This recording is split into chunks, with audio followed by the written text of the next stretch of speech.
What's up, guys? Welcome to Daily Dose of Reddit. This is your host, Zach, and today's subreddit is r/MaliciousCompliance.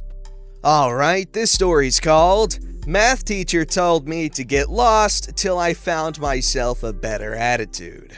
Math has never been my strong suit, but being the eldest and so given the must have all A's unless there's a good reason, I really tried. Lots of studying practice problems. My dad's solution to my struggle was constant worksheets every day. I was to sit down at the table until my math was done and completely correct, with my dad's method of tutoring being exclaim, "Oh, this is easy."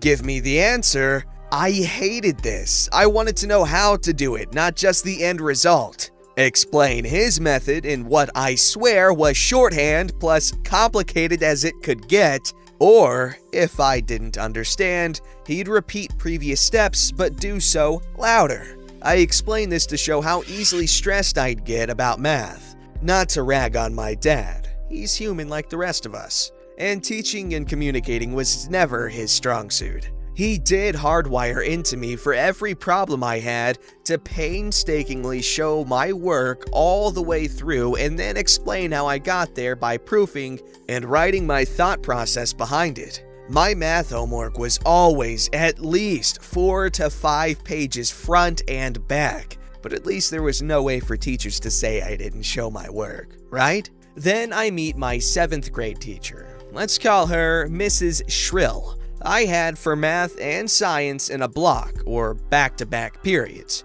which 95% of that time was used for math and study time. Hardly learned any science, but that's another point. We didn't get along.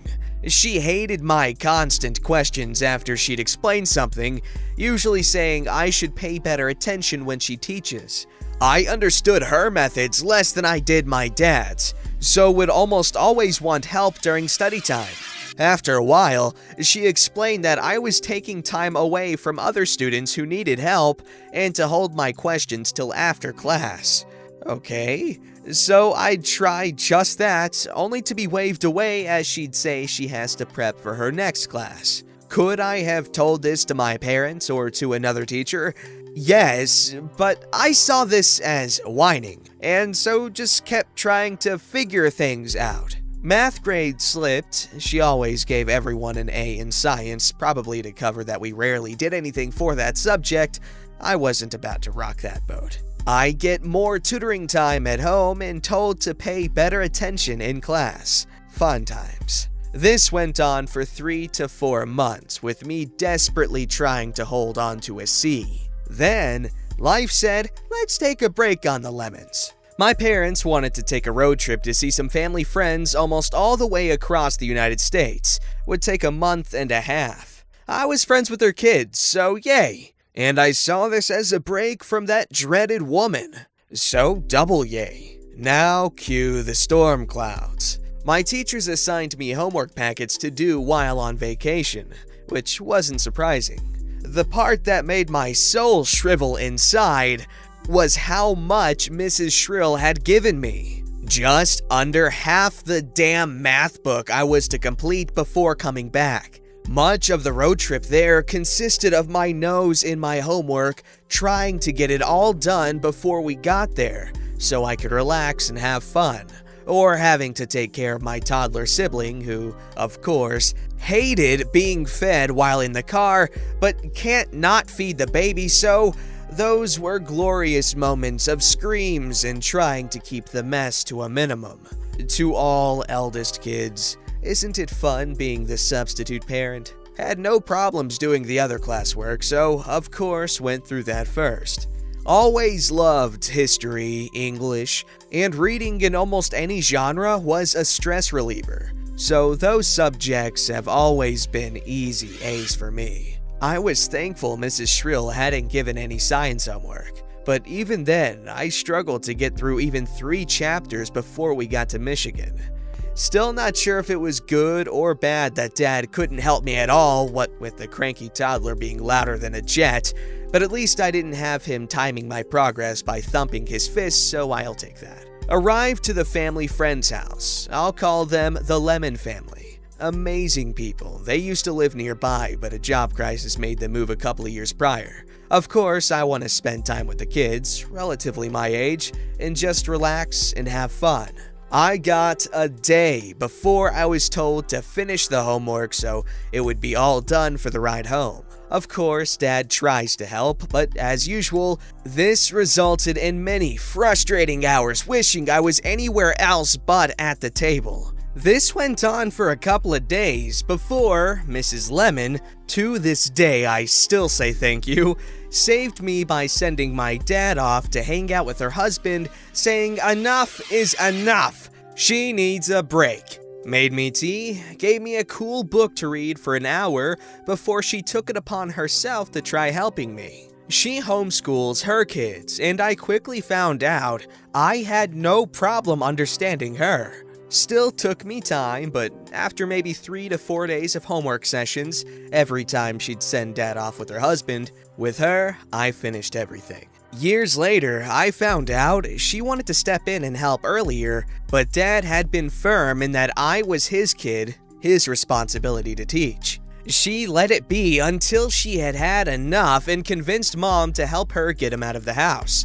To this day, I'm still grateful. We only could stay for so long, but at least I had the last 3 days to just play and hang out before we started driving back home. Aside from more screaming and a couple side trips, the return home was uneventful. Dad looked over the homework to confirm I had done everything correctly, and thankfully, that was that. Thank you is perturbed still that someone else had an easier time teaching me, but didn't say anything to me about it. I was mainly relieved I had somehow finished all that math, and so my grade was sure to go up. First day back, I'm almost giddy to turn in 10 chapters worth of homework to Mrs. Shrill. She even, surprisingly, said that I had done well and it was good to see I was finally taking the time to learn. That irked, but whatever, you horrid woman, I completed it. Then, as further reward for my sudden learning curve, I could help her help the other students during study time as they went through the chapters. Apparently, they only made it through 3 chapters after I had left, so helping with the next 7 should be a good experience for me. Fairly certain my face went, "Error, reloading," when she told me this, until I was able to respond that I'd really rather not help out that way. No thanks. To which she was so lovely to point out, this would show I really learned something instead of probably cheating my way through the homework. Otherwise, I would have shown my work. Excuse me? I lost it and profusely maintained that all of what she held was my work alone. And how much more work needs to be shown before that's to be believed? Her face, now curdling like spoiled milk, told me to get lost until I found myself a better attitude.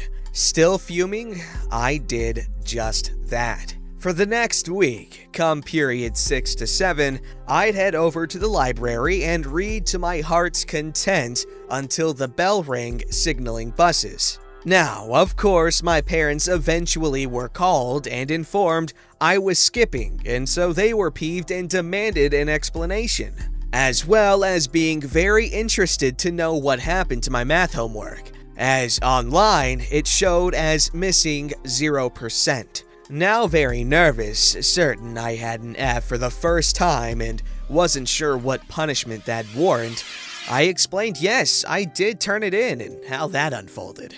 At this point, I'm getting basilisk stares when asked why I didn't go to class after this, and I explained that she basically told me to. Since I hadn't found the attitude she was looking for, I didn't have the urge to attend class. After what seemed an eternity of silence, my dad busted up laughing, then they both hugged me, told me, "With balls like that, you'll do fine in life," then admitted maybe he wasn't the best person to help with math. Mom had been wearing him down that she should try after I did so well with Mrs. Lemon. showing it was more likely communication issues that were preventing me from learning quicker. But I didn't find this out for a long while. While I might be a tad scarred from his math teaching methods, my dad is a loving father, and when the need calls, has no problem being our advocate at school, even if it requires roaring. He's always been a vibrantly emotional person. He told me I could keep going to the library until he said otherwise. He'd take care of things. I was extremely happy to follow this. Think I got 2 more library days before things were handled, and I had to attend Mrs. Shrill's class again. Dad had verbally berated her in front of the principal, how I should be credited for all the work I did and not require me to help teach in any way. That until the class had caught up to where she had assigned me in the book, I should only have to take the tests and be left alone. To make up for putting so much homework on me when it was a gross overestimate of where she thought the class would be when I returned. She had tried to defend herself, saying she gave so much with the hope of maybe I'd learn without taking up too much of her time. After all, parents or a tutor are supposed to help with homework. She wanted someone else to teach me. The reason she didn't credit me for my homework, as I've always been slow, never really showed my work, and so thought I had cheated. Dad always checked my math homework and made sure I showed my work up to his standards. This did not help her in the slightest, and to appease my dad, the principal said I could essentially be left alone in class till they had caught up to the last chapter I worked on, as well as getting credit for my vacation homework aside from whatever questions I'd gotten wrong. Ha! Already knew everything was correct. Suddenly, I loved her class for a decent while. Meant I could just read aside from tests. Once the class caught up, that ended. But with Mom helping me with studying, math wasn't so bad to learn. First time I had really stood up to a teacher like that, and it ended up changing my life for the better. Still say math isn't my favorite, give me music theory any day, but I ended up not being too bad at it. What a wholesome story there. I think it was really cool how your dad defended you. My parents would never. No. He always gave the teachers the benefit of the doubt, not me. But that's okay. I had to get bad grades all on my own, and I'm proud of it. I'm kidding, I was decently smart. But that was a really cool story. That teacher really sucked. She obviously did not want to do what she was doing, because every teacher I've ever had was always willing to put in extra time for the students to learn. They always stayed after school, always did their best to help. And, you know, teachers like that are amazing. But this teacher, she needs to find something else to do. This story's called, "You Would Like Me to Adhere to the Contract? In that case, I require a hotel until you resolve all of these issues." A few years ago, I moved back to the city in which I was a university student, as I was now a young professional and had experienced significant issues with housemates in the past, non-payment of bills, having to do all the cleaning. I decided that I would rent a small flat from a reputable agency which specifically catered for young professionals such as myself. I went and viewed the property, which was quite messy and needed to have a few things addressed, i.e. the vinyl flooring in the kitchen was ripped, one of the drawers in the freezer was broken.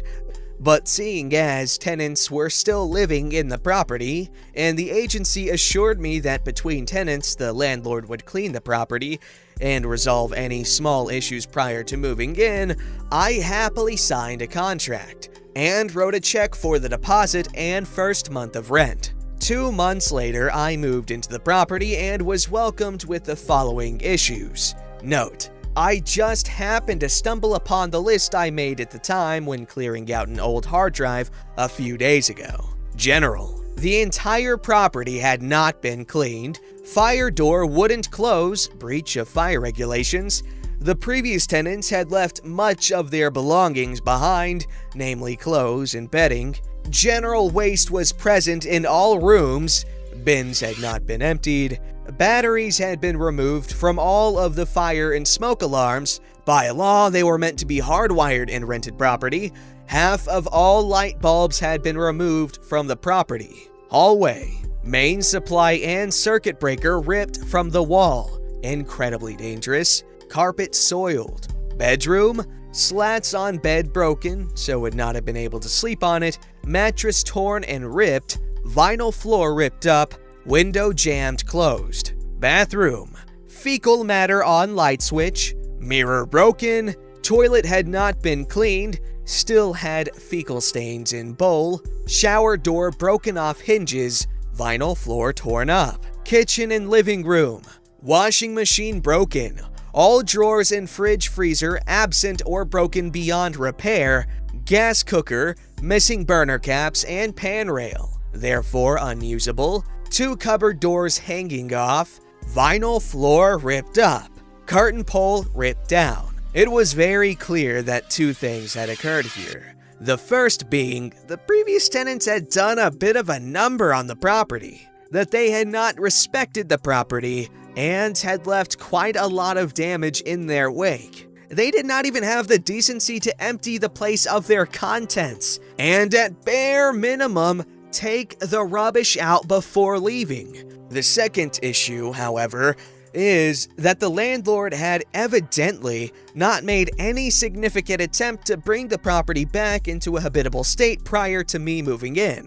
Being the reasonable guy that I was, I called the landlord and asked if he could resolve these issues immediately. Primarily as the property was genuinely in a dangerous and non-inhabitable state. I did not want to be a jerk about it. However, at the bare minimum, the flat should be safe to inhabit. The landlord dismissed all of my complaints and stated that his wife, he was on a business trip to Dubai, had inspected and cleaned the property a few days before, and all was fine. A blatant lie. I told him that I was extremely unhappy with the situation, and he told me to adhere to the contract which I had signed. He subsequently put the phone down. Any sympathy I had for the landlord evaporated at this moment. He was happy for me to live in a dangerous property. So I went through my contract line by line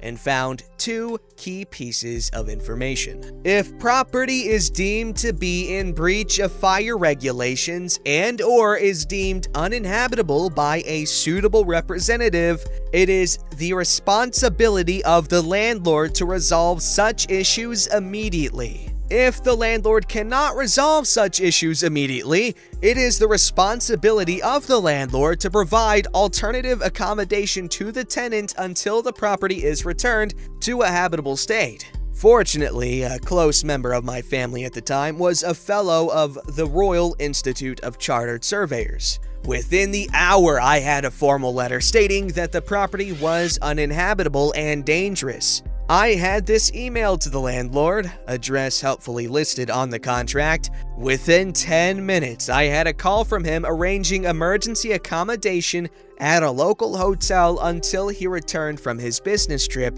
3 days later. On his return, he drove directly to the property from the airport and returned the checks for my deposit and first month's rent to me and asked me to move out, which I gladly did. Unbeknownst to him, a copy of the letter had been sent by my family member to the housing ombudsman and the local authority. The last thing I heard is that this bloke ended up being investigated, heavily fined, and had to sell the house. What a jerk of a landlord. What did he think was gonna happen? It's really annoying when either tenants or landlords, either one, violate the contract, because when it's someone's housing and someone's livelihood, you shouldn't mess around with that. Don't forget to like, subscribe, and hit that bell to never miss an episode.